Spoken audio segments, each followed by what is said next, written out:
Hello, it's me, Vera, and welcome to Stitch of Fate, a Vampire the Masquerade V5 podcast. Since we'll be portraying vampires who have left their mortal lives behind, expect that we're going to do bad things that deal with difficult themes and content meant for an adult audience. This content may include, but is not limited to, body horror, drug use, murder, gore, extreme emotional situations, and graphic images. Remember, don't hold those actions against the players, just the characters. Take care of yourself, mortal, and take a break if you need it.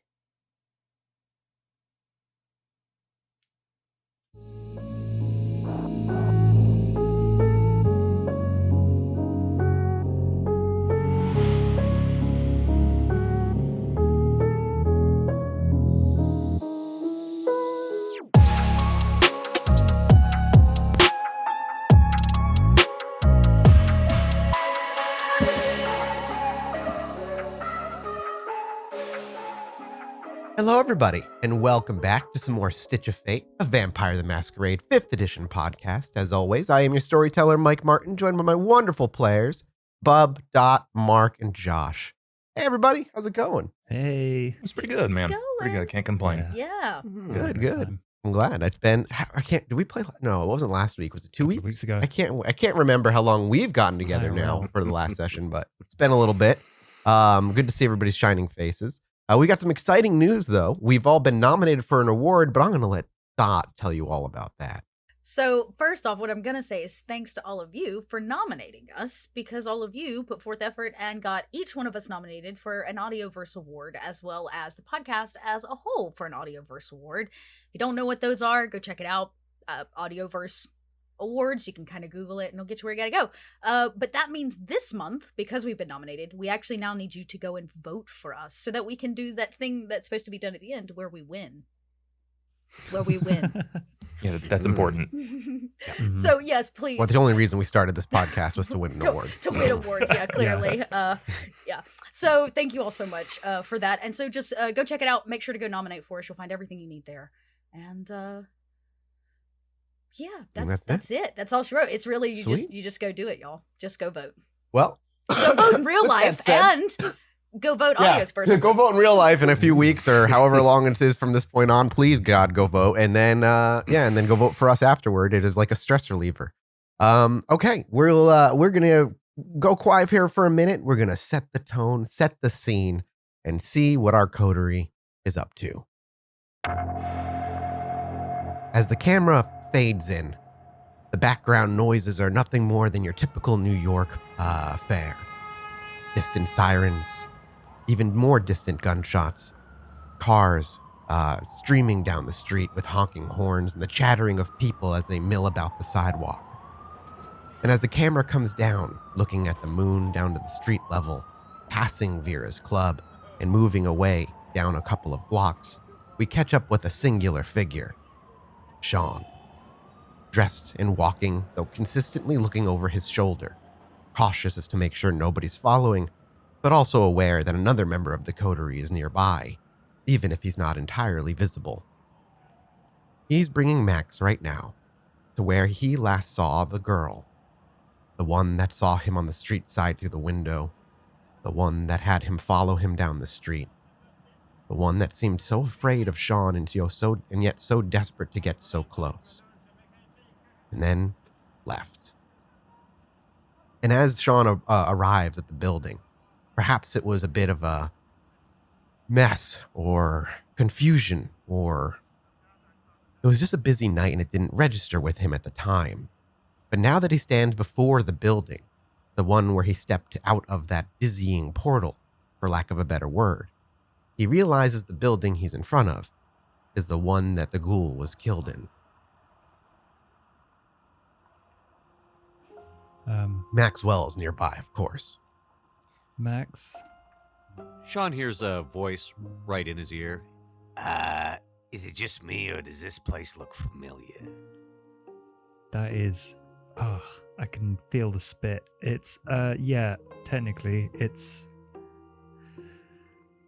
It was stressful. I didn't quite notice. You didn't notice that you had been teleported into the murder scene that we had to clean up and started this whole mess. To be fair to Shaun, 1, he teleported in the floor above, where the murder scene was, and 2, he went out the back window as to not walk out the front door. So perhaps in the chaos, at least in Shaun's mind, that's a good enough excuse, right? Max doesn't seem to be considering those possibilities. The sarcasm's fairly thick. Look, if... You don't want people to see you, right? Shut up. And where does Shaun just move forward after he like moves. throwing those words out? And do you just march up toward the front door, or do you go around back and try to make your way up to the window that you ended up climbing out of?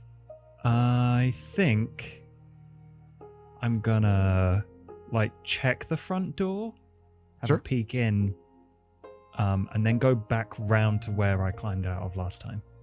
So the front door would lead into like a small little mezzanine that would lead into another apartment building front door, like on your left as soon as you walk in, and then a stairwell up the stairs that would lead to the apartment building on the second floor. Okay, yeah, I want to get straight to the apartment building. So you're just gonna walk through the front door and you immediately walk up the stairs. Max, I'm assuming in following in tow, or does he stay outside? Max is going to keep fairly close to Shaun. Cool. As you make your way up to the second floor, and Shaun, you watch Shaun as he very gingerly places his left hand on the doorknob and quietly begins to turn the knob to make sure it's either unlocked or if it's locked. And maybe to his surprise, the doorknob continues to turn until you hear the definitive click of the doorknob opening and the door give a little bit as you can feel a small breeze rush through the small crack on the door. Hello?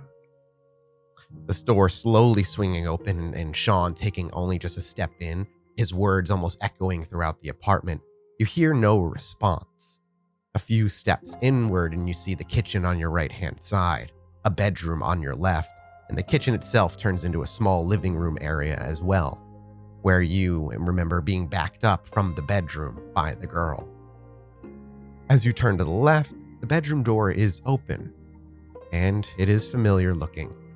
Making your way around the bedside, there is that circle, drawn in blood, written in runes that you do not truly understand. Max, you see all of this as well as you follow in suit.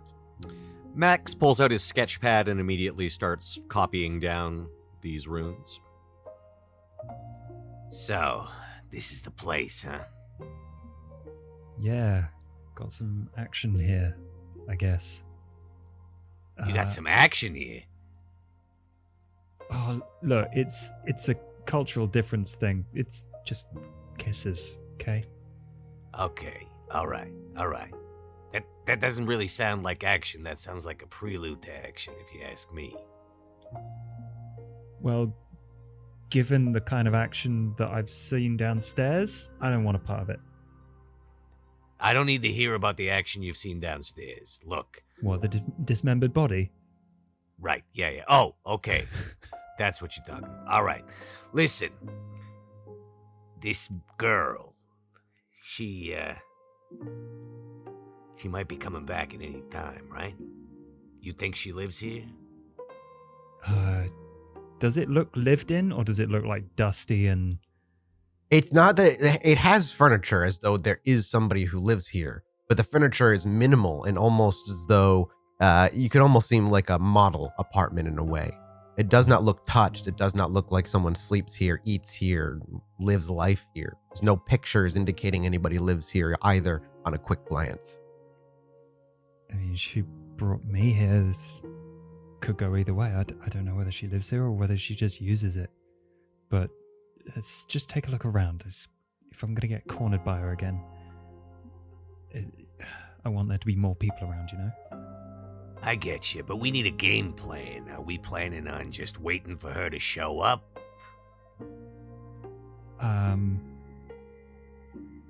don't know. Are we going to rifle through before or after that happens? Let's rifle now. Always Okay. start with rifling. Wits investigation. It's a good thing I am fully trained in this with my whole 2 dice. I got nothing. That's an unfortunate 0 successes on Shaun. However, Max is around, thankfully, and he rolls successes on everything he rolled there. So 3 successes for Max as he slowly but surely goes through everything. Meanwhile, as the camera follows Maxwell around and he's pulling out every drawer looking for anything.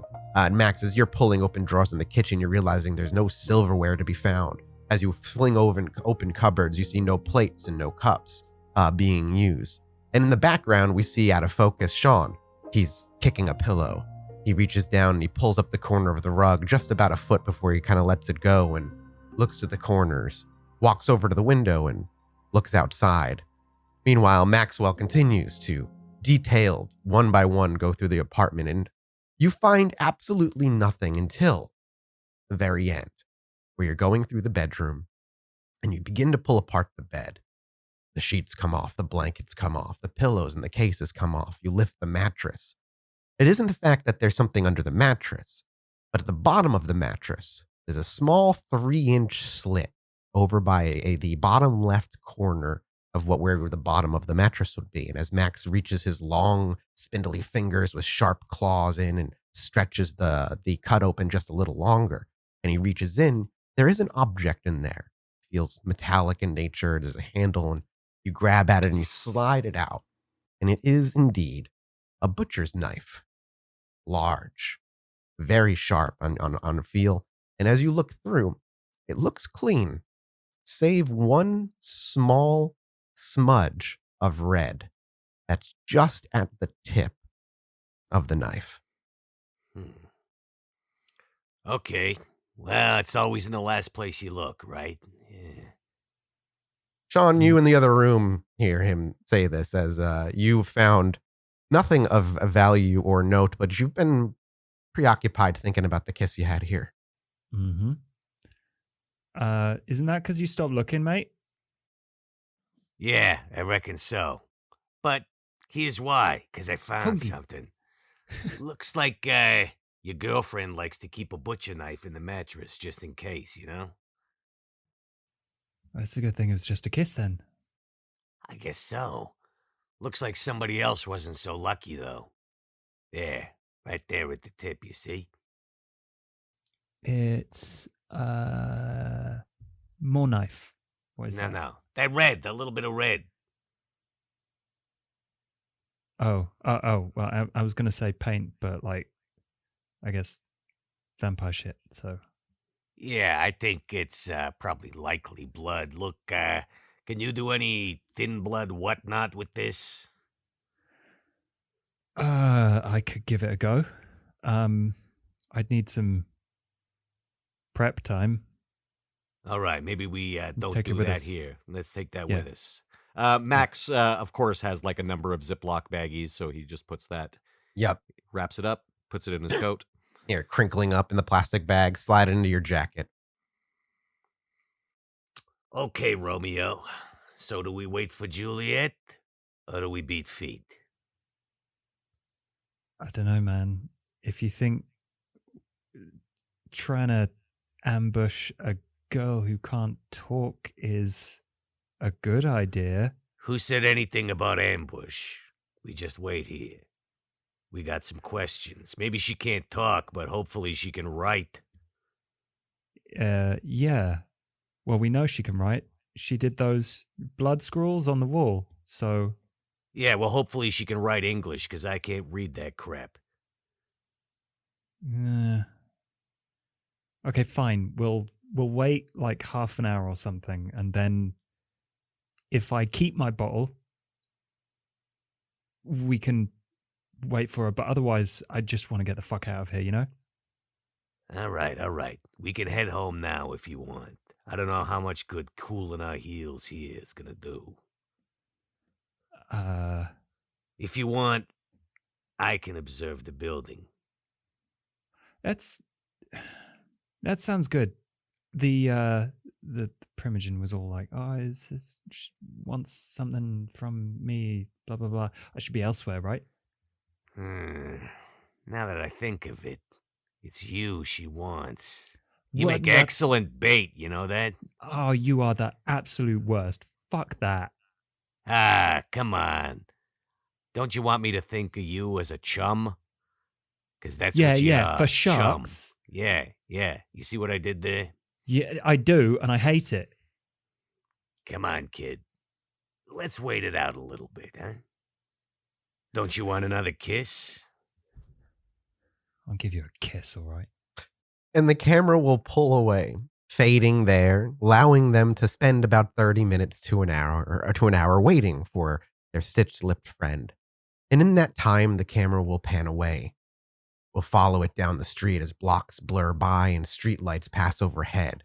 The neon lights of red brake lights behind us blurring by until we find ourselves at the local precinct, over by a parking lot near some shade where a light is out and no cameras can reach. In the distance, we see in a very simple white shirt and jeans a familiar figure. Glinting off of the glasses from the distant light, we realize it's Duke. And as we get closer, a figure makes his way out from the precinct, following out the parking lot and away from the security cameras and where the light is out as well. Eventually looking around the corner before he does see what he's looking for. That same familiar face we recognize. He approaches cautiously and keeps about 2 feet between himself and Duke, and does not say anything first, simply looks to him. Detective Prescott, you look well. Duke. I'm assuming that everything's going smoothly in office.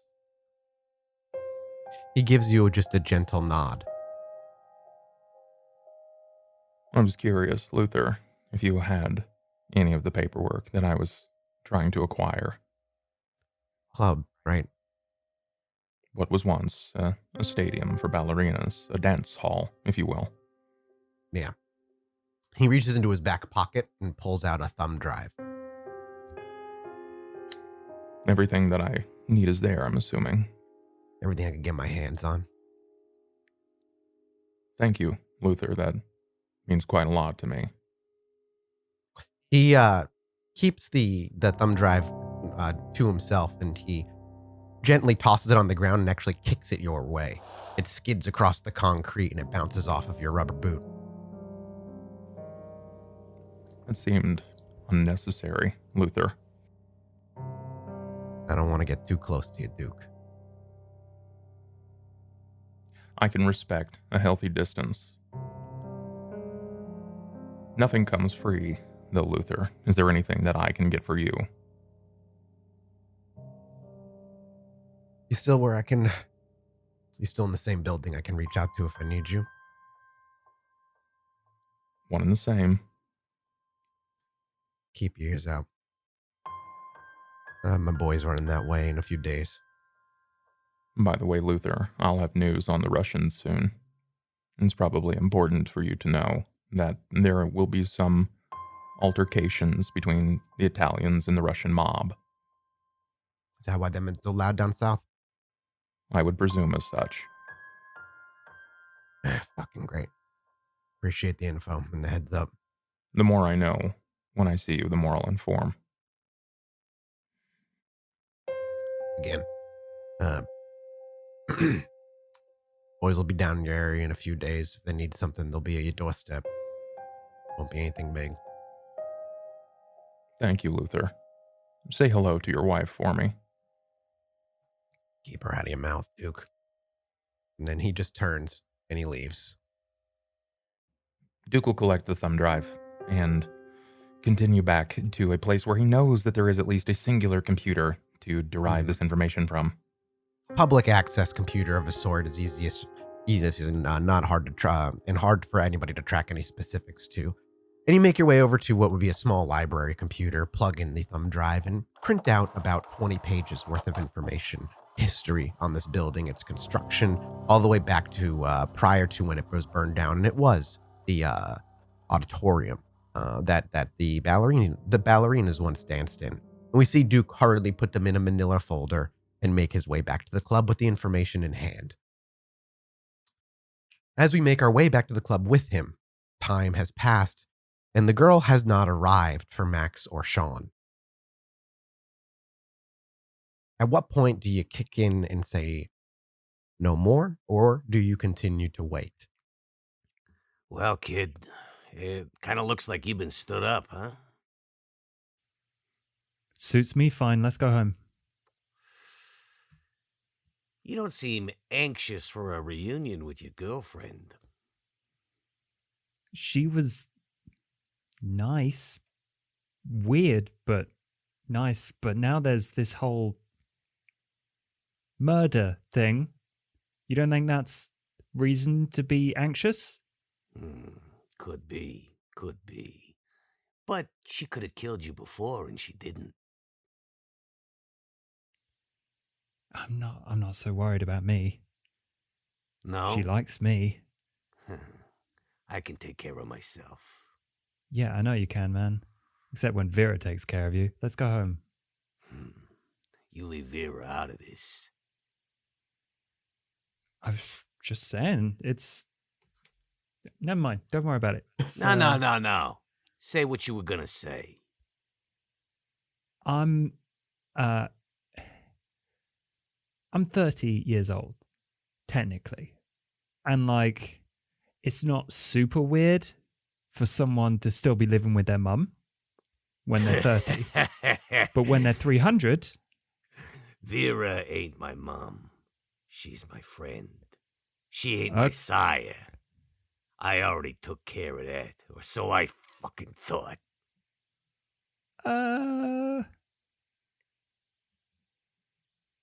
You what? Never mind. You want to go? Let's go. No. Now I want to talk about this. You killed your sire? You didn't kill your sire? What? Yeah, I didn't kill him, and that's the problem. Oh, well, sucks for you. I mean, at least you know who it was made you, right? Yeah. You do know, right? Yeah, okay. I know. A real piece of shit. One I thought I'd flushed. We're not so different after all. What? Whoever the fuck it is that made me this, I'm not terribly fond of him. Okay, I get you. But listen to me, kid. You're better off not knowing. Trust me. Well, at least mine hasn't made any attempt to fucking contact me, deadbeat dad, so... Yeah? Okay. Sit down. As you're about to step out of the second floor of the apartment, Max just stops. Shaun's just like, no, we can go home, right? We can do this later. Oh, no, you wanted to talk, so sit down. But you didn't want to talk. We should go. Sit down, kid. Fuck. My sire, Gustav. Trust me. If I could have been abandoned by him like you were by your sire, that would have been a big favor. Gustav. He's a monster. A bona fide monster. You want to talk about killers. You want to talk about sadists. Yeah, he's worse. He kept me in his thrall. Nearly a decade, I think. Before I finally turned. Before I finally managed to get out from under him. And I thought I was out from under him forever. I had a pretty sweet setup. Yeah, down in the sewers. I wish you could have seen my place. It was all tricked out. I had... Well, 10 years ago. On Halloween night, Gustav came calling. And he brought backup. I guess it's easier Well, it's easier to walk around on Halloween, right? You just say it's a costume. Yeah. Maybe I'm a bit of a cliche, but I always loved Halloween. Just walking free, no hiding. Then about 10 years ago, as I say, Gustav paid me a visit. Nearly 50 years after I thought I'd dealt with him. He took everything from me. Everything. And Vera was the only one who helped me when no one else would. So if I've taken a little time finding my feet, I hope you'll understand. Yeah, Max, you take your time. That sounds real tough. You want to chill out and smoke some? Help you? Smoke some? I'm not spending blood just for that. Come on. All right, let's get out of here. Enough heart to heart. Fuck. Okay. Oh, right, yeah. As Shaun visibly pisses himself and stands from the chair and breathes a breath of fresh air and follows Max out the door, and we watch Max ripple into nothingness just as the front door is about to open and he steps through, we make our way back to the club. Vera, Duke had arrived mere 10 minutes ago, and I don't know if the two of you had anything you'd like to discuss before the other two arrive, but if not, Duke has numbers to take care of. As we make our way into the basement, it is the first of the month. And the numbers need to be tidied up and taken care of on the first of the month. And as Max and Shaun make their way down, you can both hear, Duke speaking to Vera, letting her know, that the first of the month has begun, and it's best time to start prep for the next art sale and figuring out where we're going to get your next supply. You can hear the footsteps, Duke and Vera, as that conversation happens, of Shaun, followed by Max as he ripples into existence, stepping into the blood room, bringing the coterie of four together again, the Drac Pack. A package arrived this evening from Blamazon. No, Eblay. Oh yeah. Listen, Shaun, here you go. As promised. He reaches into the package and pulls out what looks like a vintage t-shirt from the 1970s. It has the logo of the old cartoon, the Drac Pack, on it. I couldn't find a Dakota ring. I don't know what that means, but I actually kind of like this. It's vintage. It's pretty sweet. As Shaun holds up the t-shirt, Vera and Duke looking over to them, they have not returned with a stitched-lipped girl, as one might have hoped. I was going to call it cheeky, but vintage works. Max, you've always been such a sentimentalist. Yeah, that's me all over. Listen. Yeah, we were reminiscing earlier. Well, Shaun, try it on. Go ahead. Yeah, sure. He just takes his shirt off and puts this one on. Yep. As Shaun is changing, Max pulls out the Ziploc bag with the knife and also the sketch pad with the drawing of the runes. She never showed, but we found this. It was hidden in a mattress in the apartment. Think there's a little bit of blood there at the tip. The kid thinks he might be able to work his voodoo hoodoo on it. Not sure. The circle that he said he appeared in had these drawn around it. I don't know if your friend can make anything of this there, Duke, but this is what we got. It's a possibility. I'll have to bring it to Johan to see if it's even feasible. I tried to put things back kind of as they were, but she's probably going to notice the knife is missing. She's going to know we were there. Wait. So was this her place of residence? I don't know.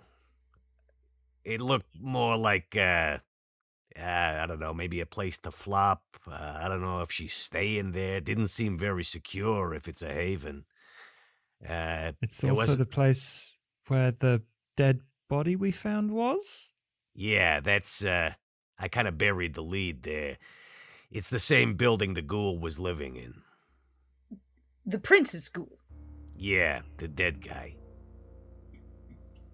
Well, that is news. Eyes flit to Vera for a moment. Knowing our respective pasts, I'll glance back to Max and Shaun. It wasn't the same room. No, floor above. Floor above.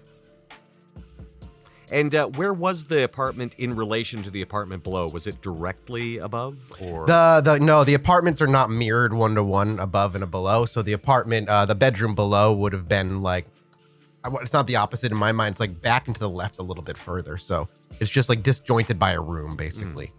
Yeah, it wasn't directly above it or nothing, but given that we know there's all kinds of teleportation shenanigans going on, I doubt that that's much of an impediment. So she was stalking him, Maybe. living in the same building as a person you plan to sacrifice and use their blood to do a ritual with is stalking. And she had pictures of Shaun. Or the ghoul did. Now, chance say she wanders in and slaughters herself a ghoul and finds a laptop with pictures on it. Your pictures on it, Shaun. Yeah.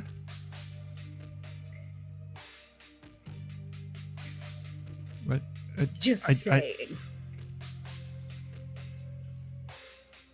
You're trying to make me make a connection here. My brain isn't. She's stalking you, Shaun. Right, okay. Fuck. Yeah, everybody's interested in Shaun, the prince's ghoul, Miss Stitchface. Vera. Max. If she has gone as far as to place herself directly above her last target, then she may be doing just more than mere casing our own domain and haven. I think it is worth investigating the club further to see if she may have taken up residence in a nook or cranny.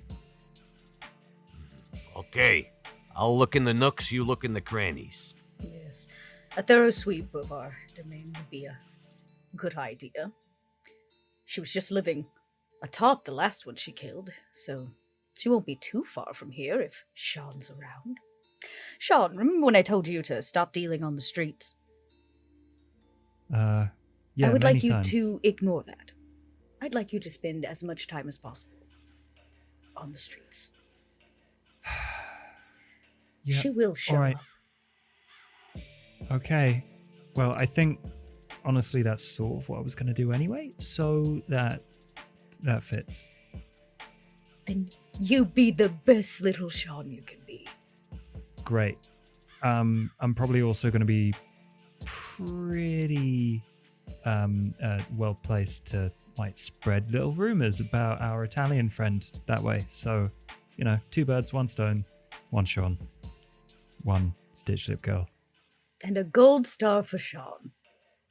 Vera, I'm not so sure that she wants to kill the kid necessarily.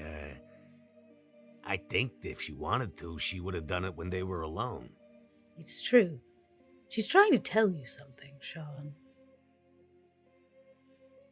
I'll bring a notepad with me then. Or you could just free her.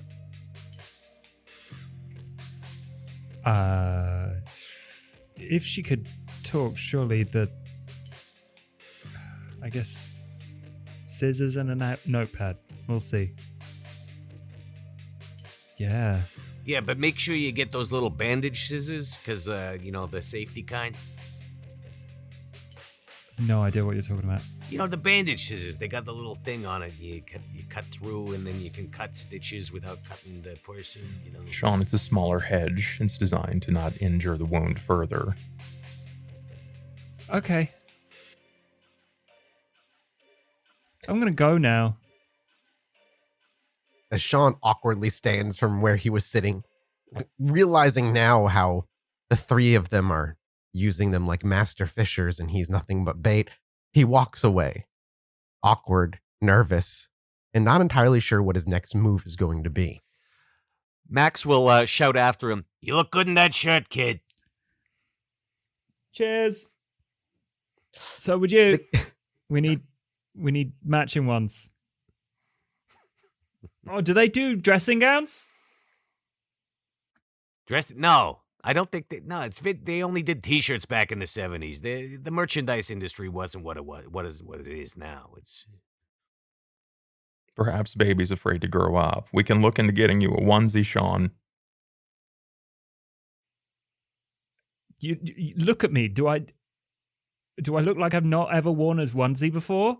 I think that's the first time you've ever told me to look at you.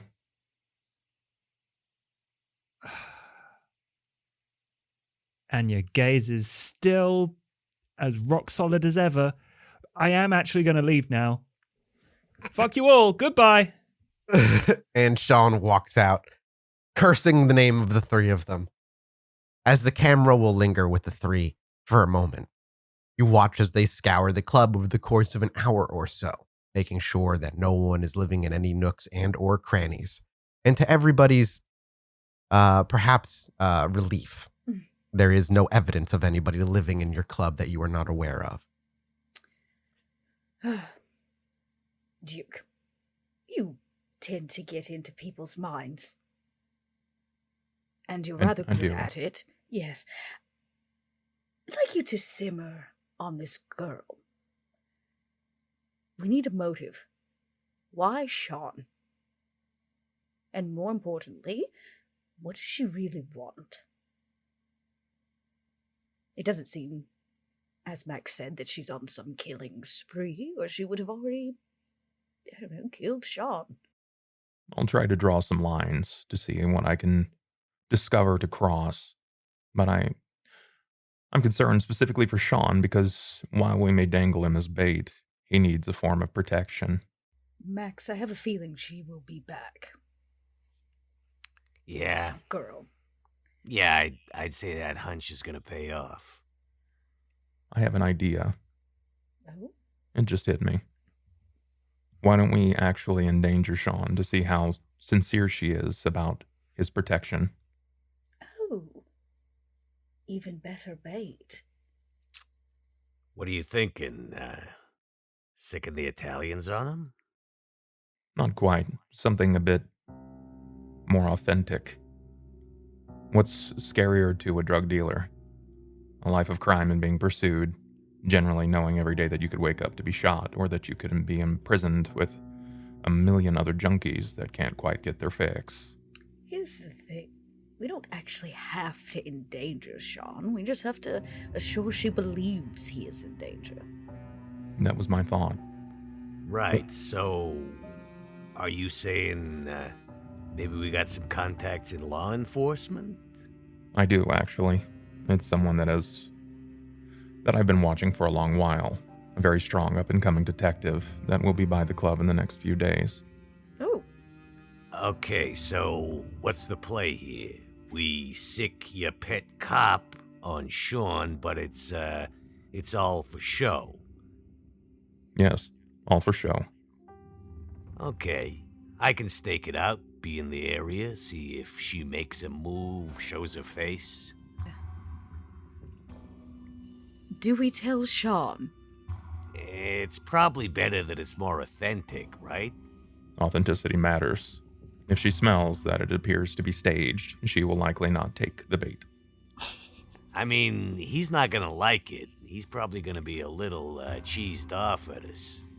Likely. Oh, I guess we can blame it on me. I don't give a fuck what he thinks. Okay. So, when does this go down? Well, Detective Prescott should be by in the next day or so, is my guess.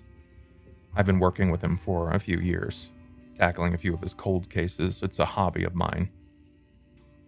Fair enough. So, the plan is we send him out onto the street. Your cop's gonna bust him. I'll be observing to see if this flushes her out in any way. It's a good option. And if it doesn't, we'll let Shaun go. Like I said, she'll come around again. If she's stalking him, she's going to show herself at some point, make a mistake. If it was, in fact, her that did the ritual, then she's sloppy. Okay, well, this gives us a game plan anyhow. And if she's not sloppy and everything has been done by intention, which we can discover in short time, then the butcher's knife was placed in the bed on purpose, knowing that we may end up finding the knife. Blood is a powerful thing, as we've come to discover, and now it's inside of her haven, and if it is her own, she may have a means of moving here freely. Okay, so do we ditch the knife? It's sitting right here on the table.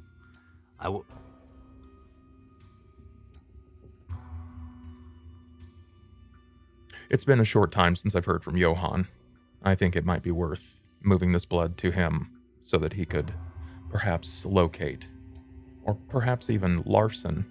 He may be a better choice. He's had personal experiences with this, Mia.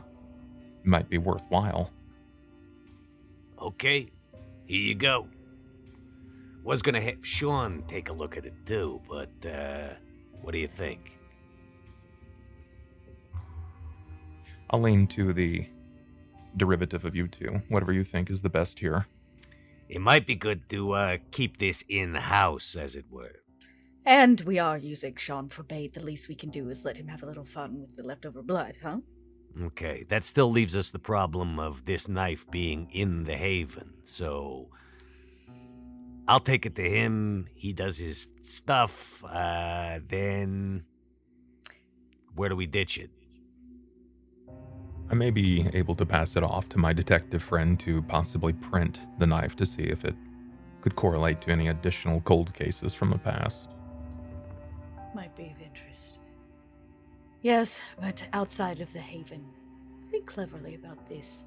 If she truly did plant it, she would think that we're going to bring it back here, so let's put it somewhere that she's not expecting. A closet, a space with... We don't have a cell. I knew I should have installed one of those in the club. Well, anyways, Max goes off briefly, comes back with a little glass slide and sort of and a scalpel and sort of scrapes the blood off the knife onto this little glass slide. There we go. I'm gonna take this to Shaun. He can do what he can with it. You take the knife to your contact. Mathas, the marks that we saw on the body inside of the apartment, they were done through precision. Definitely something of time. Now, I'm not very sure how much Tremere magic can use precise accuracy, but would this be something that I believe that someone with time could be able to use this to carve out the space of a body? Are you asking if blood magic would be able to remove the limbs from the body like they were? Specifically, if this particular instrument was used in... Oh, the butcher's knife? In the death of the ghoul. Ah, the butcher. I see what you're asking. I see. Give me an intelligence. As Duke's gears begin to turn and he begins to think, is this something that would fit any of the wounds that he saw on the body itself? I want you to make me. I want to say it's wits medicine, but what's your specialties? Criminology. So definitely a +1 for that. Yeah, wits medicine. I think, or intelligence medicine rather. +1 is what I'm going to look for here as you're kind of thinking on them. Sure.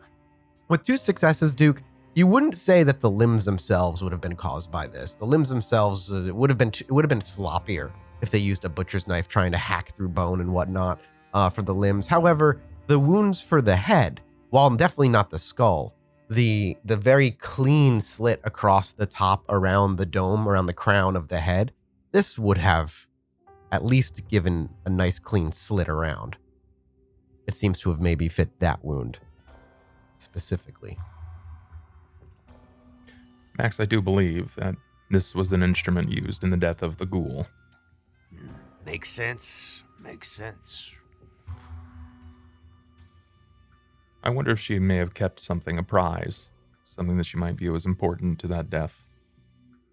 I also wonder if this was her first kill. Well, I mean, this knife and those runes were all I found in the apartment. I did a pretty thorough sweep.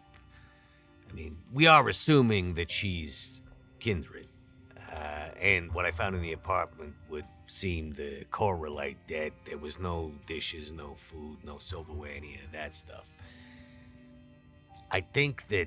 I think it's likely that if this was used in the murder, and she meant us to find it, could this be a way of planting the murder weapon on us? That's what I'm afraid of. Okay. The pictures on the laptop show Shaun entering our club. The ghoul was found in our domain, and now the knife, the murder weapon, is discovered upon us. This is why I'd like to move it to get in front of this immediately. Okay, I'll take the blood to Shaun, you take the knife to your cop. I will. So if she's framing us, the real question is why? That's a power play. Maybe she just needs a convenient fall guy?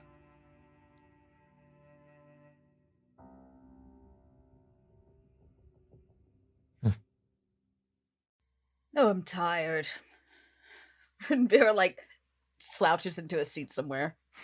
This is something that I can investigate further at another time. I have something else that bears my immediate interest. Okay, I'll take the blood to the kid, and I'll see if I can unruffle his feathers. Shaun, as the camera pans up to the top of the club and we find Shaun finishing getting ready and having a drink from one of his companions in his room and getting ready to make his way out of the club, Max catches you just beforehand, stops you.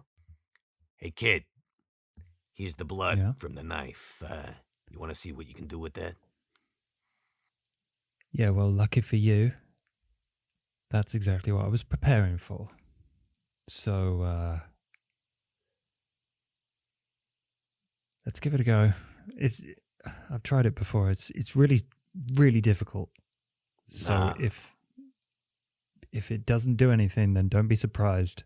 Well, do what you can. And listen, about earlier, we were just busting your balls. Come on. Yeah, all right. It's just tough when there's people who are really nice like you that then threaten to kill me or When did I Get threaten close. to kill? When did I threaten to kill you? I don't know. But If I it threaten feels- to kill you, you'll know you've been threatened with death. I mean, won't be subtle about it. Maybe that was just an implication I'm taking away. I don't know, man. There's a lot of things that I'm very slowly realizing can kill me out here, and it's getting more dangerous by the day, and eventually it's whatever. No, I trust you. I do. Okay, And look. we're mates. So Yeah, all right, let's all right. just leave it. Great. But don't say I threatened to kill you because when I threaten to kill you, you'll know you've been threatened. Okay. Great. Looking forward to it. Like at most. No. Shush. I lick the thing. Max is still in the background. You can just hear it like, at most, I was implying I would slap you around a bit. At most. All right. Do you need to make a roll? I do. Bad Successes news. you're looking for 3? I'm I assuming? need 3 successes, and that's how many dice I have. So, It's going to go well. 1. And you can only reroll 1, so you have no ability to succeed. So, Max, as you watch as he steps away, and Shaun goes, yay, and just he licks it just to shut him up, and he just kind of takes a minute and begins to taste it. He just kind of, he turns around. Yep, that was blood. Great. It's, I think there's some in my teeth. It's all That- dry. That's the wealth of information we were able to discern. Yeah, sorry, mate. Oh boy. Max just sort of turns around and walks away. I did warn you. Yeah. Shaun, we watch Shaun kind of like as Max leaves and turns a corner, and we can hear his footsteps making their way downstairs. Shaun makes his way out of the club, maybe a little disheveled again, all that unruffling undone as his inability to tell what the blood could have told him weighs on his shoulders. And Max, you make your way downstairs as Duke getting ready to leave, and Vera is plopped into a chair. And Vera, you knew that he might have some information when he returns. Well, it was blood. Shocking. Really. Yeah, that's pretty much the entire report, in full, unredacted. Then I'll make a move to my detective friend as soon as I can muster. But it's late, and I'm afraid that he may be asleep. Okay, yeah. I mean, there might be some traces of blood on there. Maybe he can test it. I'd assume that a drugstore testing kit will probably be more reliable than a friend was a second ago. He's fragile. Just let him, I guess, do what he does. I have an idea. I'll be downstairs in a moment. Grab Shaun and tell him not to go anywhere. All right. So Max then turns around and backs away upstairs, and the door actually to leaving the club is just clicking shut and Matt, you've taken 2 steps out, Shaun, as all of a sudden you hear the clattering of the metal rear door fly open again. Vera wants to see you. Yeah. Thought that might be. Okay. And dejected, he spins around on his heels, head down, shoulders slouched, and he makes his way back downstairs. Bub, I saw you wanted to say something yourself. Yeah, I was hoping to grab Max before he wandered off to get Shaun. Oh, we could easily do a quick conversation that happened just before Max bust open the door to get Shaun. Max, you've known Vera for a long time, right? I have, yeah. Has she ever spoken openly about her sire? That's a bit of a sore point. You might want to not bring that up in conversation. As I'm trying not to, but I figured that you are the closest to Vera, and she may have implied some trusts with you. I'm doing a small investigation of my own, and my detective friend Luther Prescott is assisting me. There is a 40-year cold case that surrounds this particular location. It's garnered my interest, and I'm attempting to discover exactly what happened here when she was turned. Look, if you want the full story, you're gonna have to go straight to Vera for it, but don't expect her to be very forthcoming or appreciative of any prying, you know what I'm saying? I understand. It's hard to relive traumatic experiences. Yeah, there's a lot of that going around. Max, I know that I've never candidly spoke and offered myself as a veil to you. And I know that with Halloween around the corner, you tend to act tersely, turgid, and rigid in state. Yeah, you noticed that, right? If there was anything that I can do, even if it meant that I had to leave you alone in that time to make it easier for you to exist in this space, please just express. I wish to respect your space. Yeah, look, I appreciate that, Duke.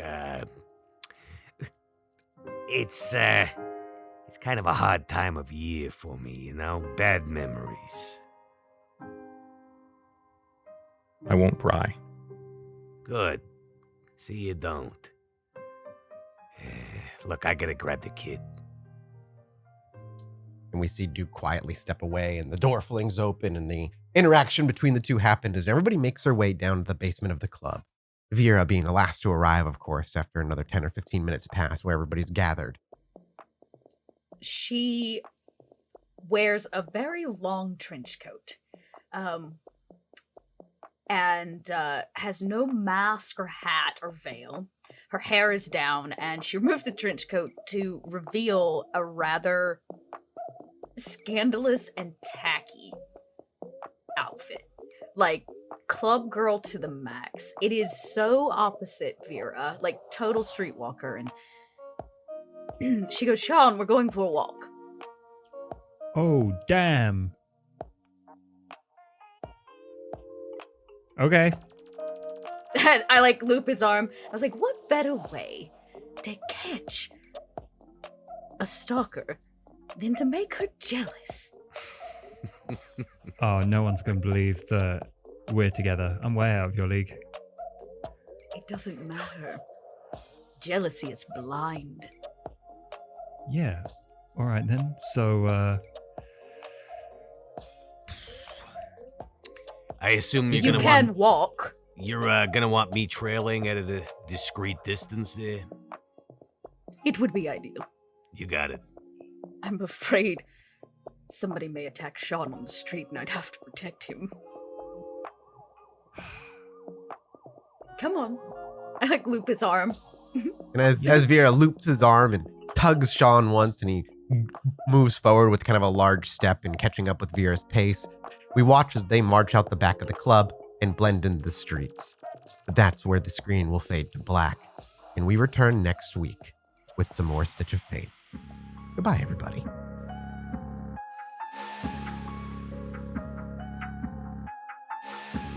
Oh, before you go, do Vera a little favor, would you?